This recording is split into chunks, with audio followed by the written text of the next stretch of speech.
Syederalun, jembatan Titi Hitam yang menghubungkan Gampung Jawi ke Gampung Buga, Kecamatan Selimum, Aceh Besar, patah diterjang banjir pada Senin 2 Januari 2017 pagi.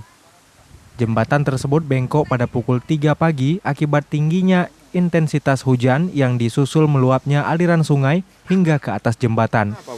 Karena banjir, airnya naik. Naik ya. Setinggi apa airnya tadi, Bang? Tinggi jembatan nih. Tinggi jembatan? Setengah jembatan. Oke, dihantam oleh ini ya, kayu-kayu gelondongan yang dibawa air ya, Bang? Ya, udah lama menumpuk jadi berat dia.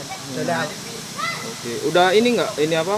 Sebelumnya jembatan kondisinya gimana? Bagus atau memang udah jelek? Memang udah jelek, udah lama nih, udah lama kali bekas rel kereta api. Oh, bekas rel kereta api ya. Oke, biasanya jembatan dipakai untuk apa nih, Bang? Pakai lewat kendaraan, cuma jalan sedikit aja, lewat kendaraan sepeda motor aja. Sepeda motor. Jembatan yang dibangun pada tahun 1994 dengan panjang 40 meter dan lebar 4 meter itu rusak berat akibat digerus abrasi ketika hujan lebat tadi malam. Dari Selimum, Budi Fatria, Serambi On TV.